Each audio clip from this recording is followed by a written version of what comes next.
Yeah Uday Bhanu గారు, అంటే నీ వల్లే వచ్చా నేను, అందుకని మీరే. చాలా కాలం అయింది. యాక్చువల్గా మీరు ఎంత మంచి నటో అందరికి తెలుసు.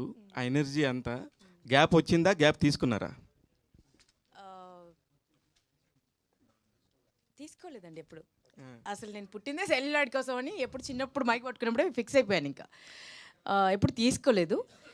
నా దాకా మంచి యూనో ఓకే అని చెప్పేంత స్క్రిప్ట్స్ రాలేదు. చాలా వస్తూనే ఉన్నాయి, బట్ నేను ఓకే అని చెప్పేంత స్క్రిప్ట్స్ రాలేదండి. ఏంటి స్పెషల్ ఏంటి దీన్ని ఒప్పుకోవడానికి? మరి అన్ని స్క్రిప్ట్లు విన్న మీరు కొత్తగా ఉన్నానండి, డెఫినెట్గా డిఫరెంట్ క్యారెక్టర్, అండ్ డెఫినెట్గా సాంగ్ కూడా one of the reasons. And portray చేసే విధానము అండ్ వారు కన్సీవ్ చేసిన విధానము నన్ను కన్విన్స్ చేసింది.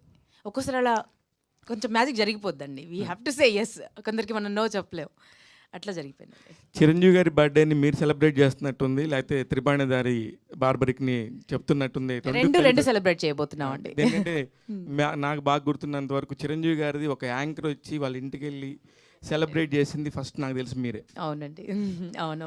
All the very best. Chiranjeevi గారికి కూడా నేనంటే చాలా ఇష్టం.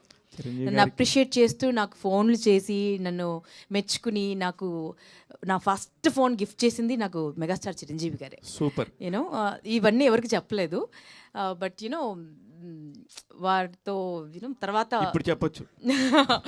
బట్ ఇంతకాలానికి యూనో మెగాస్టార్ చిరంజీవి గారి బర్త్డే రోజు మా సినిమా రిలీజ్ అవుతున్నందుకు చాలా ఇది ఒక ఫెస్టివల్లా ఉందండి నాకైతే. వశిష్ఠ గారు సార్, కంగ్రాచ్యులేషన్స్ అండి. మీరు ఏం చేస్తున్నా కూడా ఒక ప్రామినెంట్గా చాలా బాగుంటుంది. మొన్న కూడా చేస్తున్నప్పుడు చాలా చాలా బాగా చేశారు వదిలేలా కూడా. థ్యాంక్ యూ అండి. ఇప్పుడు ఇది ఇట్లాంటి ఒక క్యారెక్టర్స్ వస్తున్నప్పుడు మీరు yes this is my character అని చెప్పి ఒప్పుకోవడానికి ఏమి పుల్ చేస్తారు సార్ మిమ్మల్ని? సార్, ఈ సినిమా గురించి చెప్పాలంటే సత్యరాజ్ సార్ చెప్పినట్టు ఎవరైనా ఇందులో చాలా ప్రామినెంట్ క్యారెక్టర్స్ ఉన్నాయి. ఎవరైనా నేను ఐఎమ్ ద సెంట్రిక్ క్యారెక్టర్ అని చెప్పుకోవచ్చు. ఇందులో హీరో ఎవర్రా, విలన్ ఎవరా అంటే హీరో ఎవరు ఉంటే కథ, విలన్ ఎవర్రా అంటే situation. And I believe in cinemas are characters which are close to life, close to reality. ఇది చూసేసరికి మన త్రిబాణిదారి బార్బరికి చూస్తుంటే this is like a mirror to the society. అందులో ఆ క్యారెక్టర్లో చూస్తుంటే మనం చూసుకోగలుగుతాం, మన పక్కన ఉన్న వాళ్ళు ఎవరినో రిలేట్ అవుతుంది, రిజంబుల్ అవుతుంది. So this cinema is close to life. And నాకు పర్టికులర్గా క్యారెక్టర్ పికింగ్ అని వస్తే it is always I believe in one simple policy, either I have to learn from that character are I have to deliver something that I've learned. So దీన్ని నమ్ముతా. అలాంటి ఒక మంచి scope ఉన్న ఛాలెంజింగ్ అయిన character.